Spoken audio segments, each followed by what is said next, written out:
setelah lulus, Pak. Jadi ini saya mau screenshot aja, Pak. Webinarnya saya bagikan di sosial media bahwa ini pertama kali nih Pak saya bicara sesuai dengan hasil penelitian saya gitu. Jadi ketika diminta oleh Mbak Tri tentang webinar kali ini bicara tentang transformasi media dan juga tentu dikaitkan ya dengan politik 2024, saya bilang bahkan ini kita harus juga melakukan pemotretan pada generasi TikTok nih yang nanti bisa jadi penentu ya bagaimana rupa politik kita di 2024. Jadi transformasi media sendiri adalah sesuatu hal yang tidak bisa dihindarkan begitu Bapak Ibu sekalian. Pasti terjadi. Namun perlu kita pahami bahwa media merupakan salah satu elemen penting ya dari berlangsungnya demokrasi di sebuah negara. Ya, ini bisa dilihat dengan sangat mudah. Biasanya di tahun-tahun politik, ya pelaku politik ataupun juga partai politik itu akan mulai merapat ke media. Ini Prof pasti tahu sekali ya. Saat kita di CNN dulu di tahun-tahun mendekati pemilu itu tiba-tiba partai datang, kemudian juga para pejabat datang gitu ya. Kenapa? Karena tentu media merupakan sebuah tools ya yang paling mudah begitu untuk bisa membentuk opini publik. Jadi ada banyak fungsi media dan semuanya jika kita hubungkan dengan bagaimana ya persepsi itu bisa dibentuk, itu bisa valid gitu. Media sebagai civic forum, sebagai alat untuk membentuk opini, ya, ada banyak teori yang berbicara tentang hal ini, dari mulai teori yang paling lama seperti teori jarum suntik, lalu kemudian juga two-step flow dan macam-macam, yang intinya adalah bahwa media itu punya superpower ya yang sangat hebat begitu dalam membentuk opini publik. Salah satu yang cukup kuat atau sangat kuat adalah agenda setting ya. Saya pikir kata-kata agenda setting ini sudah sering dibicarakan di mana-mana, di forum publik manapun. Namun tidak banyak yang mengetahui bahwa agenda setting ini merupakan sebuah superpower media yang sangat berbahaya. Tadi Prof Didik sudah sempat mengatakan juga ya. Jadi kalau media itu bisa salah melakukan agenda setting, ya korbannya adalah publik.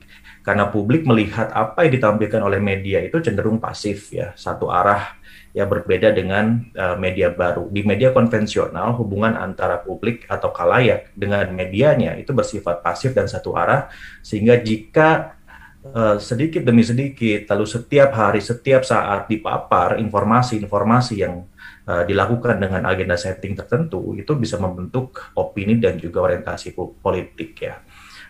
Ini bisa sebuah opportunity, bisa juga sebuah threat. Opportunity sebagai contoh bisa kita katakan ya media berhasil ya membangun perilaku baru bagi masyarakat di Indonesia dalam menggunakan atau memanfaatkan Peduli Lindungi sebagai contoh ya. Di awal-awal ketika Peduli Lindungi itu diluncurkan ya banyak pihak yang skeptis ya bahwa masyarakat rasanya akan susah mengadopsi gitu Peduli Lindungi karena ini aplikasi berbasiskan teknologi digital. Lalu apakah ya masyarakat atau society di daerah itu bisa cepat mengadopsi aplikasi tersebut ya. Namun demikian kita lihat sekarang ya Peduli Lindungi merupakan salah satu aplikasi yang paling terbanyak ya di-download di Indonesia. Macam-macam sekarang aplikasi atau juga fitur yang akan ya integrasikan ke Peduli Lindungi dikarenakan efektivitasnya ya dalam penggunaan aplikasi tersebut di publik. Terakhir bahkan yang saya dengar minyak goreng pun akan dimasukkan ke Peduli Lindungi ya oleh Pak Luhut Binsar Panjaitan begitu. Jadi ini luar biasa ya proses difusi inovasi yang dilakukan oleh aplikasi Peduli Lindungi menunjukkan bahwa sebetulnya ya agenda setting media itu bisa digunakan ya untuk bisa membentuk sebuah perilaku yang baru. Namun demikian juga threat-nya ada ya, threat-nya ketika agenda setting dimanfaatkan secara sepihak oleh kepentingan politik, kan juga publik bisa menjadi korbannya. Ya, media sebagai watchdog, saya pikir kita semua sama-sama paham bahwa ini merupakan fungsi penting media. Yang ketiga adalah media sebagai agen mobilisasi, media dapat menjadi sarana meningkatkan keterlibatan warga dalam proses politik yang berlangsung. Dan juga inovasi yang terjadi membuat pada akhirnya media akan selalu mengikuti perkembangan teknologi itu sendiri. Jadi media akan selalu berubah, dan perubahan ya selalu ya didasarkan pada bagaimana teknologi itu berkembang. Ya, semakin teknologi berkembang, maka media pun akan semakin mengikuti. Mengapa? Karena media adalah elemen utama ya dalam kehidupan masyarakat ya, dari seluruh masyarakat yang ada di dunia ini begitu. Nah, media sendiri sebetulnya kalau kita lihat ya dari sisi penggunaannya untuk kepentingan politik itu ada 3 pembabakan. Yang pertama adalah oratorical media. Ini saat-saat di mana kita melihat bahwa proses ya penyampaian ide, proses delivery message dari para pemangku kebijakan ataupun juga para politisi itu menggunakan panggung ataupun juga kampanye ya, sehingga yang dilakukan atau yang dibutuhkan adalah kemampuan oratorikal dari para pelaku politiknya. Disinilah lahir ya persona-persona seperti Bung Karno, lalu juga ada tokoh-tokoh yang lain ya, kemampuan bicara secara menakjubkan menjadi salah satu kekuatan ya untuk bisa membentuk opini. Ya, karena memang teknologi yang ditemukan pada saat itu masih teknologi yang sangat sederhana ya. Di saat atau di periode itu penemuan pengeras suara seperti mic, ya, mikrofon dan juga alat-alat amplifikasi suara merupakan sebuah teknologi maju. Ya, kalau sekarang barangkali kita sudah melihatnya sebagai teknologi yang sangat biasa ya, bahkan mic itu ada di handphone kita. Namun pada saat itu, di zaman itu ya, yang namanya mic itu merupakan sebuah kekuatan gitu. Itu sebabnya kalau kita lihat ya di foto-foto ataupun juga di video-video yang kita perhatikan di masa-masa itu, bagaimana interaksi sosok atau persona dengan mic itu beda dengan kita sekarang dengan mic gitu ya. Dulu persona itu mic itu seperti memegang sebuah senjata gitu. Beda banget dengan sekarang ya, kalau kita perhatikan bagaimana gestur para pelaku oratorik ya di saat itu ketika memegang alat yang bernama mikrofon. Lalu kemudian tumbuh berkembang teknologi dan masuk ke domain penyiaran. Di situ ada televisi, ada radio, ada koran ya yang juga berkembang. Ya, teknologi percetakan menciptakan koran, teknologi gelombang menciptakan radio, lalu juga sekarang ada televisi juga yang pada akhirnya menjadi media utama bagi publik, dan sampai sekarang sebetulnya masih menjadi media utama ya, walaupun sudah lahir media baru.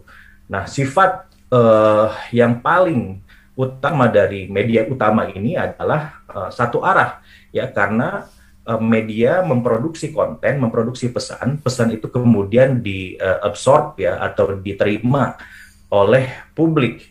Nah, disinilah berbagai macam teori media massa ya berlaku dari mulai teori jarum suntik, kemudian two-step flow information dan juga macam-macam ya. Banyak sekali kajian-kajian komunikasi ini dilakukan di periode ini nih.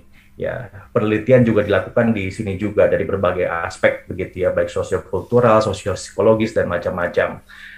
Nah, sekarang ya dengan perkembangan teknologi digital, kita masuk ke era yang baru yang disebut dengan media baru atau media siber atau juga media digital dan macam-macam ya. Penyebutannya masih belum disepakati secara resmi, namun demikian kita bisa sama-sama tahu bahwa yang termasuk kepada media baru ini merupakan domain media di luar domain penyiaran. Ya, penelitian saya di disertasi itu menyebutkan bahwa kita memerlukan atau kita perlu mengkonstruksi ya satu domain komunikasi yang baru untuk bisa menjadi tempat di mana media baru itu didefinisikan. Karena sifat-sifat dari media baru seperti social media atau OTT apps ya, ataupun juga platform digital itu berbeda dengan sifat-sifat media baru, media lama. Sehingga karena sifat-sifatnya berbeda akan menyebabkan ya perubahan perilaku yang berbeda juga. Tadi Prof. Didik mengatakan bahwa media itu bisa ya merubah perilaku masyarakat. Itu jelas sekali hubungannya memang sangat linear begitu. Ketika medianya berbeda, maka perilaku masyarakatnya juga berbeda. Itu menjadi tidak matang, ya menjadi prematur.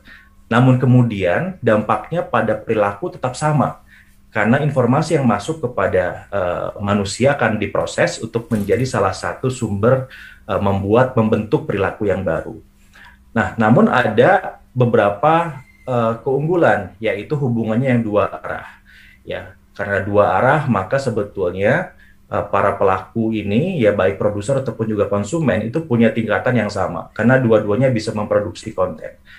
Lalu sifatnya terbuka. Nah, terbuka ini opportunity-nya adalah tadi itu ya, mengecilkan konglomerasi media. Namun demikian, ya, karena tidak terlegitimasi, ya sehingga muncullah yang disebut dengan hama-hama demokrasi yang tadi Prof. Didik sempat katakan, tikus-tikus demokrasi itu ya, buzzer. Lalu kemudian juga ada yang memang sengaja menciptakan media untuk membuat agenda setting tertentu, yang kemudian juga tidak bisa diatur begitu saja, karena memang belum ada juga aturannya. Kalau di media konvensional, ya ada tata krama, ada etika yang harus dijaga. Jika televisi misalnya salah ya membuat atau memproduksi informasi, maka ada aturan-aturan yang harus dipenuhi. Misalnya kita memberikan ruang untuk melakukan konfirmasi ataupun juga meralat beritanya. Namun demikian di media baru tidak ya. Media baru bisa saja membuat satu informasi yang berlabelkan berita, lalu publik memahami itu sebagai produk berita, namun ternyata informasinya memang disengaja dibuat untuk menyesatkan dan tidak bisa dilakukan intervensi apa-apa kecuali jika memang negara berkehendak ya. Atau misalnya kita melakukan aksi massa ngeblok barang-barang misalnya, itu baru bisa terjadi. Namun kasusnya sangat jarang itu bisa berhasil. Nah, perubahan media sendiri itu sebetulnya ada 3 proses. Ya, yang pertama adalah koevolusi. Jadi proses koevolusi adalah proses perubahan dari media mainstream atau televisi, misalnya sebagai contoh radio ataupun juga koran ya, menuju kepada media baru. Dulu proses perubahannya dari mikrofon masuk ke radio misalnya sebagai contoh ya. Jadi ada proses perubahan yang disebut dengan koevolusi. Perubahan media itu dipahami sebagai proses yang evolutif. Jadi perubahannya perlahan-lahan, tidak pernah radikal dan selalu menyerap ya sifat-sifat terbaik dari media sebelumnya atau mewarisi sifat-sifat terbaik dari media sebelumnya. Oleh karena itu sifatnya koevolutif ya. Sehingga sebenarnya ya proses perubahan media ini selalu bisa diadaptasi karena tidak pernah revolutif. Saya tidak tahu itu istilahnya apa ya, tapi nggak pernah radikal perubahannya. Jadi perubahan media akan melihat dulu bagaimana teknologi itu berkembang dan kemudian memanfaatkan teknologi itu untuk diimplementasikan pada perkembangan medianya.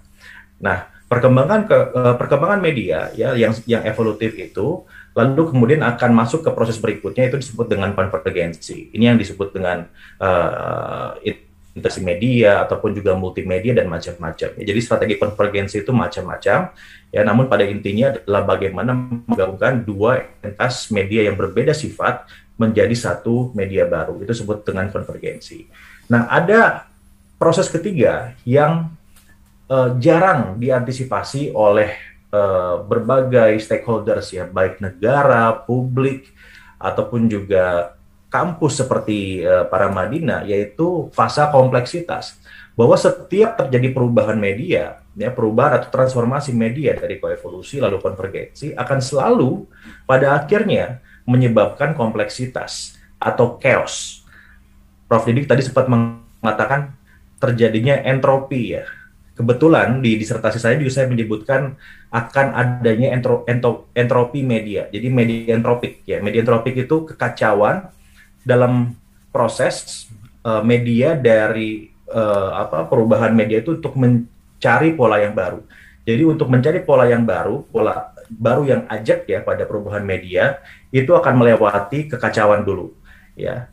Jadi pola yang ajak itu akan selalu berasal dari pola yang kacau. Jadi pola yang kacau kemudian energinya akan diserap untuk mencari pola yang lebih solid begitu. Nah, kompleksitas ini harus ya diantisipasi begitu. Karena kalau tidak, maka seperti sekarang yang terjadi di bahkan around the globe ya, bahwa ya media baru yang itu ada masif berbagai macam sumber bisa ya. TV itu 58%, online itu 89%, sosial media 64%, print 20%. Tapi ya walaupun source-nya dari TV, namun ya alat yang digunakan oleh publik untuk mengakses sumber tersebut bukan lagi televisi. Ya, adalah komputer 37% dan smartphone 85%. Jadi kita mengakses televisi pun tidak lewat kotak hitam yang ada di ruang keluarga, tapi lewat smartphone kita 85%, dan sedikit sekali yang mengakses televisi dari televisinya itu sendiri, dari hardware televisi yang kita pahami. Ini menunjukkan bahwa pada saat ya masyarakat mengakses televisi atau mengakses sumber berita, namun perilakunya adalah perilaku mengakses smartphone, sehingga berbeda. Jadi ketika mengakses sumber berita tersebut, mereka mengaksesnya secara sendiri, secara individual, tidak bersama-sama, ya, tidak ada unsur berdiskusi dengan rekannya ataupun juga dengan keluarga untuk memastikan pemahamannya matang ya pada informasi. Bayangkan kalau misalnya anak-anak ya yang mengakses berita, ya, karena anak-anak juga bisa akses berita lewat smartphone yang sekarang sudah dipegang oleh anak-anak kita begitu. Dengan pola pikir yang masih seperti itu, lalu mengkonsumsi ya berita yang sudah kompleks, dan kemudian ketika menyimpulkannya tidak matang.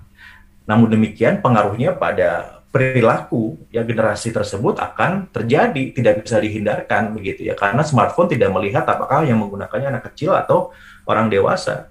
Ya, yang jelas akan memberikan pengaruh pada perilaku.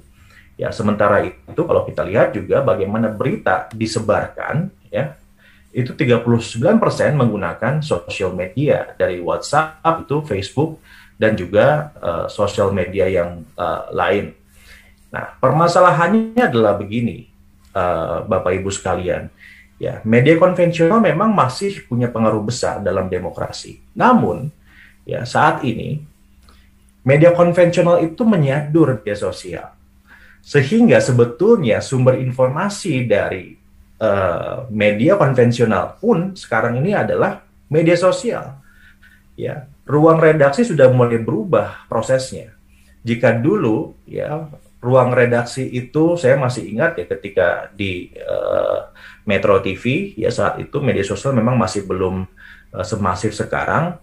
Ya, proses kita untuk berdialektika, berdiskusi untuk menentukan ya agenda yang akan kita yang akan kita produksi, ya, pemberitaan yang akan kita produksi pada hari itu betul-betul kita melihat apa yang penting untuk publik begitu ya, dan bahkan kita yang akan ngedrive ya, menentukan kita harus main ini. Kenapa? Karena negara lagi membutuhkan A, B, C, D, atau publik lagi membutuhkan A, B, C, D gitu ya. Namun sekarang ya di ruang redaksi saya sangat yakin kalau diketuk semua ruang redaksi ya, yang akan disajikan data pertama adalah data yang sedang ramai di sosial media, apa yang lagi jadi trending, apa yang lagi jadi viral ya, sehingga itu yang diproduksi oleh televisi, oleh radio, oleh koran untuk menjadi bahan ya, menjadi bahan bagi publik. Jadi publik mendapatkan double amplification gitu ya, dari sosial media dan juga dari media mainstreamnya. Sehingga fungsi lembaga televisi pun atau fungsi lembaga media konvensional pun ya yang harusnya terkurasi menjadi berkurang ya, karena media konvensionalnya yang harusnya terlegitimasi pun ya mengakses atau memproduksi informasi dasarnya atau sumbernya dari sosial media. Di sini bahayanya ketika televisi ataupun juga media mainstream ya tidak memahami proses bagaimana transformasi media ini harus dilakukan. Nah, ini menjadi penting untuk dipahami. Kenapa? Karena sebetulnya media konvensional itu bisa menjadi buffer atau balancer ya, di saat informasi tadi di teori teorinya Pak Didik, Prof Didik ya, tentang kekacauan itu ya. Kalau misalnya ada yang menyeimbangkan, ya mungkin publik akan less likely punya banyak pilihan untuk mengakses informasi. Setidak-tidaknya kita bisa bilang bahwa kalau informasinya mau yang lebih akurat, informasinya mau yang lebih berguna atau berkualitas, adanya di media konvensional. Yang namanya hoax itu diciptakan, diproduksi, dan disebarkan ke publik, dampaknya sudah akan terjadi. Ya, walaupun kemudian ada konfirmasi. Barangkali sekarang kalau salah satu contoh terdekat adalah bagaimana ya berseliweran informasi di TikTok, di Instagram, tentang siapa yang menemukan jasadnya almarhum Eril sebagai contoh. Ya, ada yang mengatakan si A, ada yang mengatakan si B. Berhari-hari kita mendapatkan informasi itu dan publik sempat ya, atau bahkan masih sekarang sampai sekarang masih sempat punya kesimpulan yang salah ternyata begitu. Dan baru dikonfirmasi kemarin oleh unggahan dari Kang Emil sendiri bahwa yang menemukan ternyata bukan yang pertama gitu ya, bukan informasi yang awalnya beredar. Namun informasi yang pertama itu sudah masuk kemana-mana sehingga sudah menimbulkan damage yang baru begitu ya, yang sulit untuk disembuhkan begitu. Yang kedua adalah dari AI-nya itu sendiri. AI membuat pada akhirnya publik menjadi media literate. Kenapa? Dengan teknologi AI ini ya, publik atau khalayak menjadi senang ya membaca atau mengakses informasi. Nah, teknologi ini memastikan user preferences ya, apa yang ada di layar adalah apa yang kita sukai atau apa yang kita harapkan, sehingga spend time saat kita mengakses media yang menggunakan AI itu lebih lama dibandingkan media yang tidak menggunakan AI. Ya, sebagai contoh kalau OTT teman-teman mengakses Netflix ya misalnya, ya yang akan ditampilkan di layar adalah film-film yang lebih ya sudah diproses oleh AI mereka, bahwa si Prabu itu sukanya nonton filmnya A, B, C, D, E gitu. Sementara itu Pak Gismar beda filmnya, ya itu tergantung pada preferensinya. Bahkan lebih canggih lagi ya, Netflix itu thumbnailnya atau cover filmnya sendiri juga dimunculkan itu dasarnya dari bagaimana perilaku saya ketika mengklik film. Jadi kalau saya sering mengklik film di cover yang lebih banyak gambar perempuannya sebagai contoh, maka layar saya itu akan lebih banyak image perempuannya, ataupun juga sebaliknya gitu. Ini menunjukkan bagaimana teknologi AI bekerja agar spend time publik pada media lebih tinggi. Namun, ya, ancamannya adalah, atau threat-nya adalah dengan teknologi AI ini, polarisasi akan semakin tinggi atau semakin besar. Ya, saya yang suka pada pandangan politik yang A, maka saya akan terus terbawa menjadi orang yang semakin A. Ya, karena informasi yang saya dapatkan adalah informasi tentang pandangan politik A. Dan pada saat saya mendapatkan pandangan politik A, akan selalu anti B. Dan juga sebaliknya, ya orang yang sejak awal sudah punya preferensi kepada pandangan politik B, maka saya akan semakin B. Dan yang akan muncul adalah sentimen anti A. Nah, ini kalau dibiarkan, ya, apalagi 2024 tidak lama lagi, ya akan menyebabkan polarisasi. Sehingga menurut saya, ya kalau tidak ada intervensi apa-apa, baik dari negara ataupun juga dari kampus barangkali ya, polarisasi di 2024 akan lebih hebat dibandingkan polarisasi di tahun 2019. Ya, salah satu aplikasi yang sekarang sedang ramai ya, TikTok sebagai contoh ya, sudah sudah menjadi atau sudah membuat ya satu pemilu di Filipina ya dipengaruhi oleh bagaimana bekerja. Jadi ada beberapa kasus tadi juga sempat dikatakan oleh Prof. Didik ya tentang Trump ya. Contohnya Trump ya bisa menang pada saat itu ya dengan menggunakan algoritma yang bekerja pada Facebook. Ada juga dokumenterinya bisa ditonton ya tentang Cambridge Analytica yang di mana algoritma itu bekerja pada orang-orang yang memang datanya diberikan oleh Facebook saat itu atau oleh Cambridge Analytica, sehingga kampanye Trump ini disasar ya pada orang-orang yang memang bisa berubah dengan cepat kenapa sehingga lebih memilih kepada Trump gitu. Kalau Lalu yang Pak Prabu, kedua juga Abang kemarin, tahu tinggal 2 menit lagi. oke siap. Yang kedua Ya. kemarin di Filipina TikTok yang menargetkan kaum muda. Setelah eh, kita tahu bagaimana kepemimpinan dari ayahnya ya di tahun 86. Nah, ini juga mungkin akan terjadi di Indonesia ya jika memang tidak ada treatment yang dilakukan oleh Indonesia begitu.